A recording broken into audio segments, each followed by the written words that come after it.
Bien, una de las maneras de dar mayor realismo y mayor calidad y un mejor acabado a un dibujo es pues un correcto sombreado y un correcto juego de luces. Correcto da mucho realismo a una imagen. Una imagen completamente plana, como la que tenemos en la escena, se puede convertir en algo totalmente distinto, mucho más realista, a base de pues un correcto sombreado y unas correctas luces. Vamos a ver cómo sombrearíamos, cómo aplicaríamos correctamente sombras y luces utilizando Photoshop o cualquier programa de edición de imágenes. Yo después de ver varios tutoriales, algunos libros, etcétera, pues he encontrado una manera que es la que a mí me es más cómoda y es bastante rápida, sobre todo si no tenemos mucha idea, como me pasa a mí, por ejemplo, de colorear. Para empezar, lo primero que hago es delimitar las diferentes secciones de la imagen en diferentes capas, con colores completamente planos y bastante diferenciados, porque esto lo hace muy cómodo para trabajar después. Podéis utilizar la varita o cualquier método de selección. Simplemente se trata de delimitar bien los bordes de las diferentes áreas en diferentes capas. Os voy a explicar cómo trabajar esta técnica con la zona de la calavera, del hueso, que es quizá la que tiene más trabajo, ya que lo demás, al ser figuras más geométricas y con materiales más planos, pues no es tan necesario el trabajo manual quizá. Presionando la tecla Control y haciendo clic en la miniatura de la capa donde queremos trabajar, seleccionaremos toda la zona que hemos pintado. Al ser un color plano, seleccionamos el área total que está coloreada. Esto lo hacemos para crear una máscara de capa para poder colorear tranquilamente sin preocuparnos de si nos tenemos que salir de la zona. Una vez tenemos la selección hecha, como lo que queremos digamos enmascarar es la zona que no está pintada, invertimos la selección. Con el teclado lo podemos hacer pulsando control, mayúsculas y la letra I todo a la vez. Una vez hemos invertido la selección, pintamos toda la capa de negro y la nueva capa la llamamos máscara calavera o máscara cráneo. A partir de ahora trabajaremos siempre con tonos comprendidos entre el blanco y el negro, o sea, con varias capas de gris. De momento no llegaremos a utilizar ni el negro entero ni el blanco entero. Básicamente cogeremos un tono de gris de base y a partir de ahí cogeremos un gris mucho más oscuro, como digo, sin llegar a negro para las sombras, y un gris mucho más claro, sin llegar a ser un blanco total tampoco, para las luces, en capas separadas. Así que, como hemos dicho, pues vamos a coger un gris más oscuro para las sombras y cogeremos un pincel con borde duro al 100% o al 90%, una escala en función a estos valores. Yo voy a utilizar un 100% y haremos una capa nueva para las sombras, que llamaremos sombras cráneo. Después, en esta nueva capa y con este gris más oscuro, vamos a empezar a pintar las zonas donde sabemos sí o sí que va a ser una zona pues más sombreada, más oscura, o donde hay una hendidura o una grieta, etcétera. En este caso, en la calavera, pues las zonas más obvias, indistintamente de donde decidamos que va a venir la luz o qué tipo de sombra queremos, son las cuencas de los ojos, las fosas nasales, las hendiduras que separan digamos, la que sería la parte del cráneo con la parte de la mandíbula, y pues evidentemente el casco también va a producir una sombra. Entonces, en primer lugar, haremos estas zonas, como hemos dicho, las más obvias, y luego a partir de ahí pues iremos añadiendo nuevas capas y nuevas zonas. Bueno, ya una vez vamos acabando estas zonas básicas, se trataría de seguir añadiendo sombras, pues por ejemplo las de los dientes, la del casco contra el cráneo, la que provocarían los pómulos sobre la zona de la mandíbula donde se junta con el cráneo. Pues por ejemplo, en cuanto a los dientes, las sombras de los dientes de las paletas, digamos, y de los colmillos serían más finas que las de las muelas, que deberían estar prácticamente enteras, cubiertas de sombra, ya que la luz le da más directamente a ellos. Entonces simplemente pues siguiendo estos pequeños patrones y pues una vez tenemos una zona bien hecha y que estamos conforme con ella, podemos crear una capa nueva, crear una nueva zona de sombras, si nos convence, fusionar las capas y así sucesivamente hasta que tengamos toda la parte de sombreado del cráneo ya completamente definida.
Bien, así es como me ha quedado a mí. Estas ya sería, digamos, como de momento voy a dejar lo que es la zona de sombras. Si os fijáis, he querido reflejar que la luz viene un poquito desde la derecha. Se nota un poco en la sombra de lo que sería el casco. Entonces, ahora haríamos lo que serían las luces. Crearíamos una capa nueva, que llamaremos luces cráneo, y con un color gris bastante más claro que el que hemos utilizado para la base, empezaremos a pintar lo que, pues, la zona donde nosotros creemos que influirían las luces, exactamente de la misma manera que hemos hecho las sombras, con un pincel con borde duro y pues a base de ensayo y error, pues eso, y utilizando pues las capas que sean necesarias y luego fusionándolas. Esta vez nos tiene que costar un poco menos porque tenemos como referencia la capa de sombras, que nos ayudará bastante.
ahora ya tengo,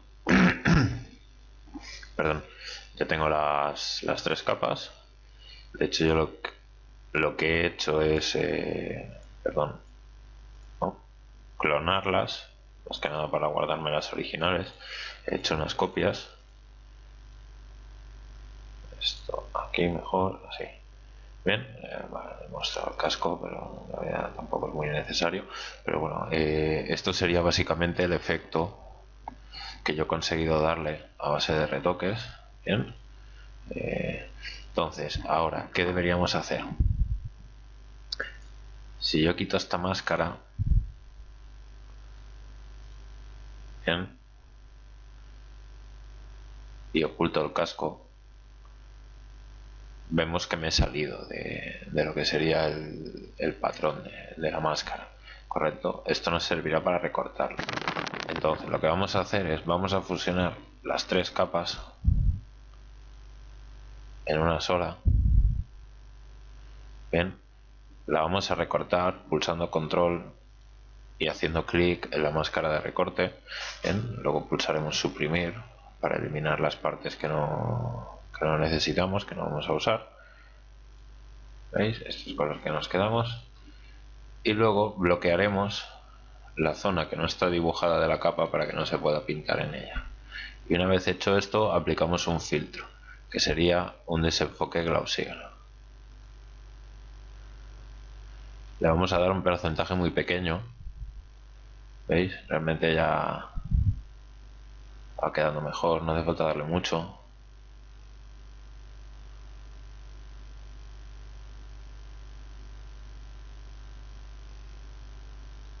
Vamos a dejarlo en un 8 de momento.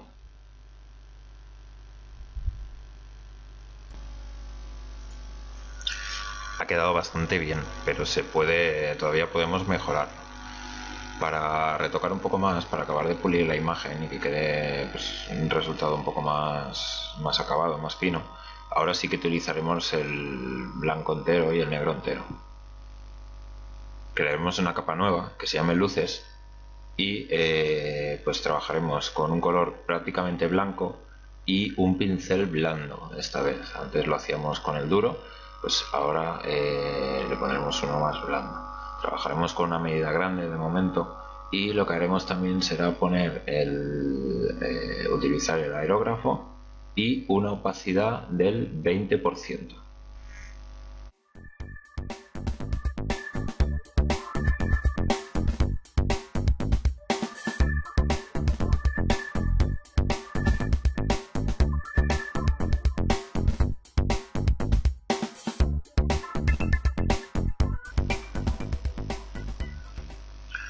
Con este pincel, como recordamos, un borde muy blando, entre 0 y 10 de dureza, con la opacidad al 20% y el aerógrafo. Entonces, pues vamos añadiendo con pequeñas pinceladas pues zonas donde queremos que haya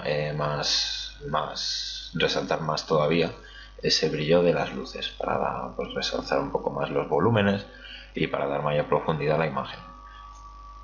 Vamos utilizando la misma técnica de ensayo y error, también una capa nueva que llamaremos luces, y una vez lo tengamos listo, pues haremos una capa nueva que se llama sombras, pasaremos al negro y haremos exactamente lo mismo.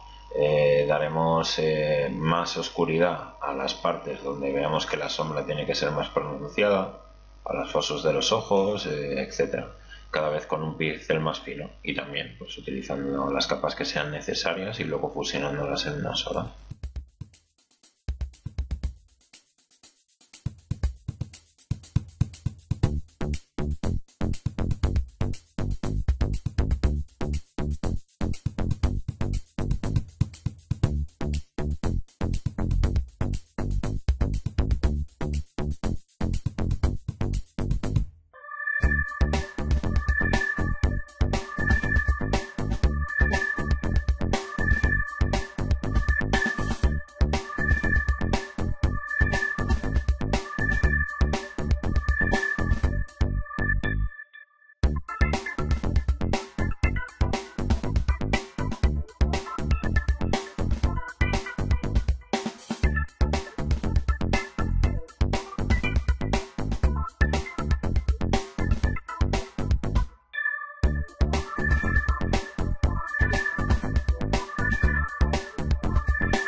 En este punto voy a retocar un poquito las sombras para marcarlas un poquito más, con un pincel más fino. Eh, a las sombras hay que darles más precisión realmente que las luces, normalmente, a no ser que se quieran buscar luces muy pronunciadas o muy marcadas. Normalmente el espacio que ilumina suele ser algo más difuso, las sombras están más marcadas. Normalmente yo suelo trabajar una o dos veces la capa de luces, y la de sombras cada vez voy encogiendo más el pincel, como veréis, hasta prácticamente hacer solamente líneas, pues 2 o 3 niveles.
Vale, y ahora que ya hemos marcado un poquito más las luces, ya hemos hecho pues distintas tonalidades, volveremos a lo que serían las sombras. Voy a empezar con un pincel relativamente grande, pasando digamos por las zonas más oscuras. Al estar el aerógrafo activado y el flujo muy bajo, lo teníamos al 20%, tanto para el negro como para el blanco, si recordáis, realmente hay que hacer varias pasadas para conseguir llegar a una tonalidad total de negro. Puede haber zonas como esta que voy a trabajar yo aquí ahora, donde nos interese hacer la línea muy marcada. ¿Cómo lo podemos hacer? Pulsando este botón y poniendo como principal el color negro, veréis, creamos un contorno rojizo. ¿Bien? Vamos a crearlo alrededor de la zona a trabajar, y una vez lo tengamos seleccionado volveremos a pulsar en el botón y se nos realizará una selección.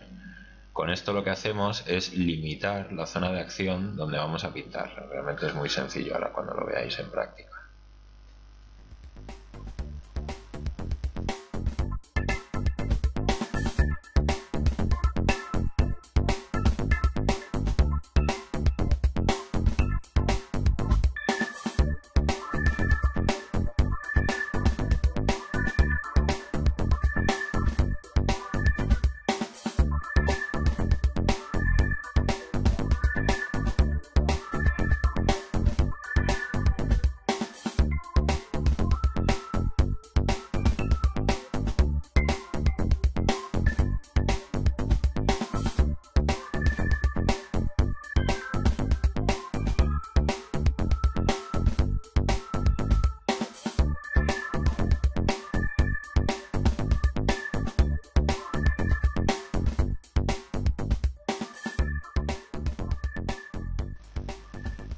Una vez hemos seleccionado los dos lados, pulsamos el botón nuevamente y veis, se convierte en una selección. Entonces, volviendo al pincel de color negro que estábamos utilizando, veréis que si pasamos muy cerca de la línea de selección, realmente el contorno, no, he hecho la selección al revés. Primero tenemos que invertirla pulsando control I y luego pintamos, y ya veréis que una vez eliminemos la selección, el borde se va a quedar completamente marcado. Como por el otro lado no hemos llegado hasta el borde de la selección, ahí sí que se nos queda el borde difuminado, ¿veis?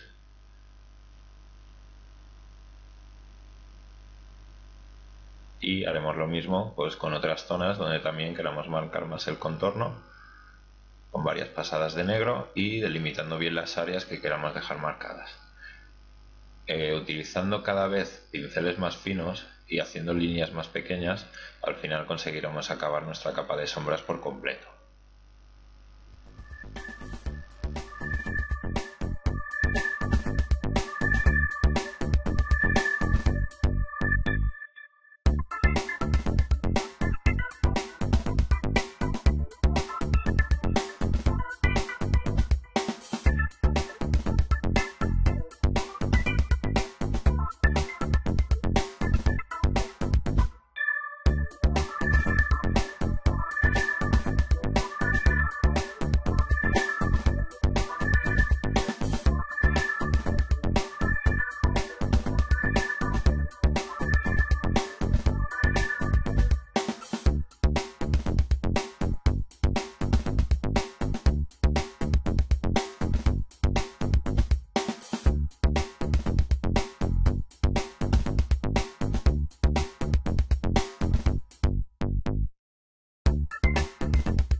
Bien, con esto ya tendríamos, una vez acabada la capa de sombras, las fusionamos todas en una sola, la llamaremos volumen cráneo, porque es, digamos, la base.